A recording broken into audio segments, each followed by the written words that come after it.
በቶሮንቶ ካናዳ ነዋሪ የሆኑት የሕግ ባለሙያ ተክለ ሚካኤል አበበ ሳህለ ማርያም በቅርቡ ኢትዮጵያን ከጎበኙ በኋላ በፖለቲካና ሕሊና እስረኞች አያያዝን ተመልክተው ተገቢውን የጠበቃ ድጋፍ እንዲያገኙ በማሰብ ይህንን አቅማቸው ስለማያሟላ መኪናቸውን አቁመው በእግር በመጓዝ ገንዘብ ማሰባሰብ ጀምረው ነበረ። ይሄ ገንዘብ የማሰባሰብ ሂደት በእሳቸውና አብረዋቸው በቆሙ በቶሮንቶ ካናዳና በአካባቢው በሚገኝ ማህበረሰባችን ተደግፎ ውጤትን አስገኝቷል። ይህንን በተመለከተ ማርች 25 2025 ጋዜጣዊ መግለጫ ሰጥተዋል። ጋዜጣዊ መግለጫ በጽሁፍ አሰማችኋለሁ። የከተማችን ነዋሪ የሆነው ትውልደ ኢትዮጵያዊ የካናዳ የሕግ ባለሙያ ተክለ ሚካኤል አበበ ሳህለ ማርያም ከፌብሩዋሪ 13 እስከ ፌብሩዋሪ 24 2025 ወደ ኢትዮጵያ ተጉዞ በነበረበት ወቅት አዲስ አበባ ቃሊቲ እስር ቤት በመገኘት ጋዜጠኛ መስከረም አበራን ጎብኝቷል። እንዲሁም ልደታ በሚገኘው የፌዴራሉ ከፍተኛ ፍርድ ቤት ተገኝቶ በነ ዶክተር ወንዶሰን አሰፋ መዝገብ የተከሰሱትን 51 ተከሳሾች የግማሽ ቀን ችሎት ተከታትሏል። የተከሳሾቹ ጠበቆች አስቸጋሪ በሆነ አመቺ ባልሆነ ሂደት ውስጥ ተከሳሾቹን ለመከላከል የሚያደርጉትን ጥረት ታዝቦ አድንቋል። ከታዘበው በመነሳት የተከሳሾቹን ጠበቆች ለማገዝ አንዳንድ እንቅስቃሴዎች ሲደረግ ቆይቶ የሚከተለው ውጤት ተገኝቷል። በመግለጫችንም ተካቷል። ተከሳሾች በመረጧቸው ጠበቆች የመወከል አቅም ከሌላቸው በመንግስት ክፍያ ጠበቃ ሊቆምላቸው እንደሚገባ የኢትዮጵያ ሕገ መንግስት አንቀጽ 25 ላይ ይደነግጋል። ብቃት ባለው ጠበቃ መወከል የፍትህና ርትዕ መሟላት አንዱ መሰረታዊ ቅድመ ሁኔታ ነው። በኢትዮጵያ ላሉ ፖለቲካ እስረኞች በመንግስት የሚቆም ጠበቃ ለማግኘት ተቋማዊ ነፃነት፣ መተማመኑ፣ ልምዱም ባህሉም የለም። በዚህ ሁኔታ የነመስከረም አበራ ጠበቆች በጣም በተጣበበ ንዋይ በነፃ ሊባል በሚችል መልኩ የሚሰጡትን አገልግሎት እናደንቃለን።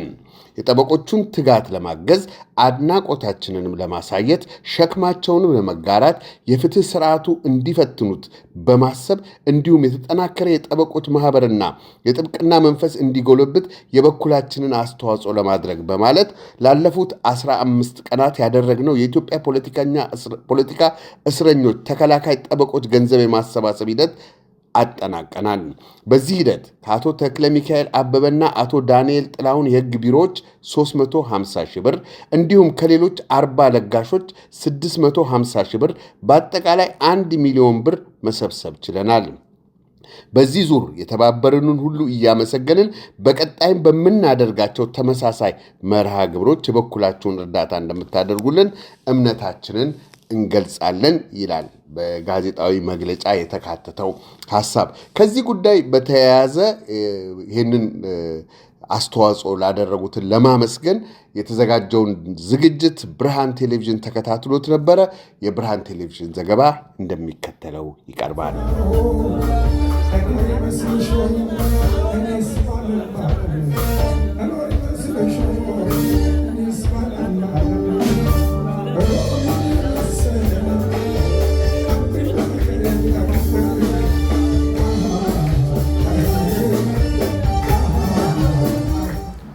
አመሰግናለሁ ብሬ። እዚህ 1450 ዳንፎርስ አቨኒው ላቪጋን ሬስቶራንት እንገኛለን። የራንዴቩ ቬጂቴሪያን ክንፉ ነው።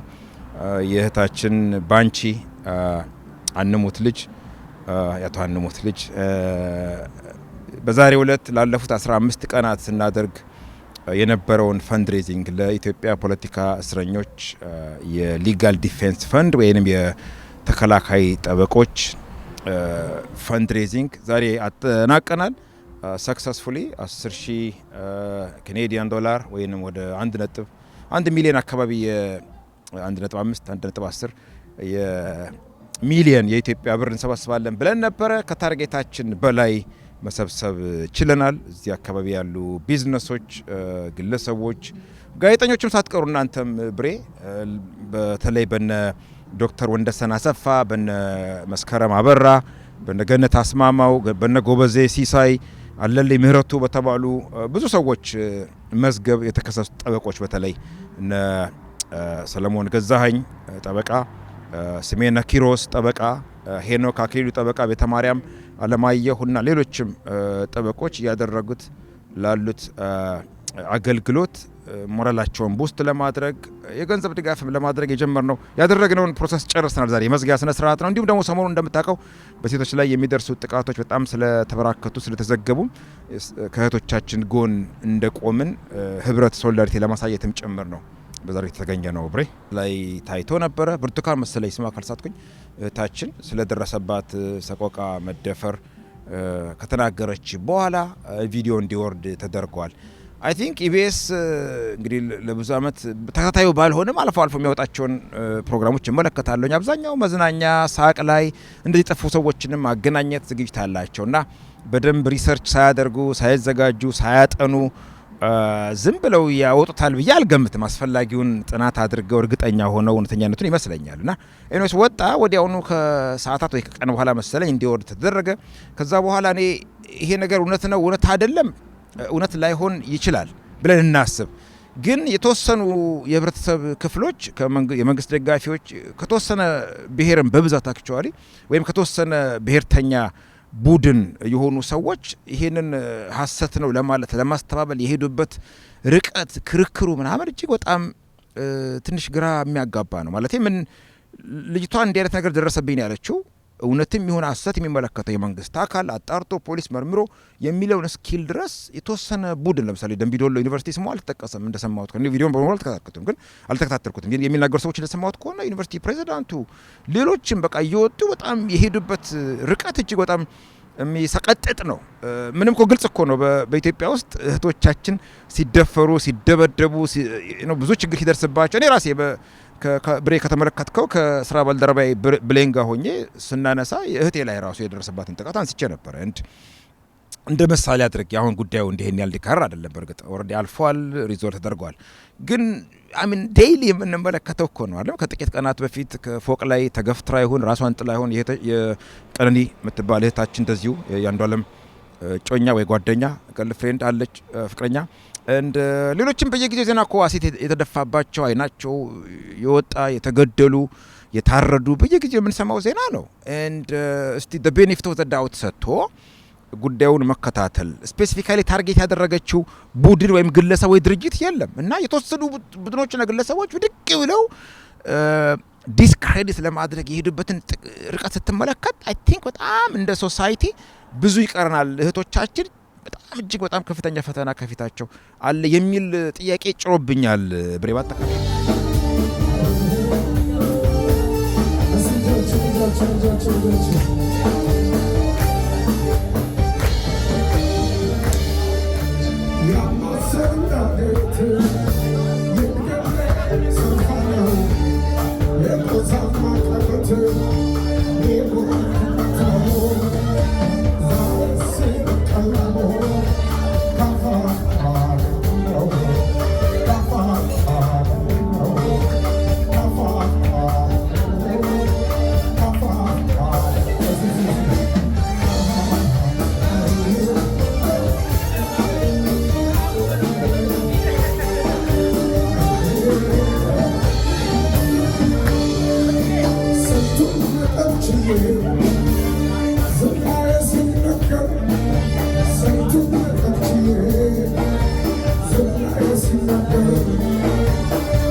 አብሽር ሮሚ የታለ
ተናስልኝ ተመልካቾቻችን እንደምን ሰንብታችኋል? የብርሃን ቴሌቪዥን እንግዲህ ከ2025 ከጃንዋሪ ጀምሮ የሜምበርሺፕ እየሰበሰብን እንገኛለን። ብዙዎቻችሁ እየተሳተፋችሁ ነው።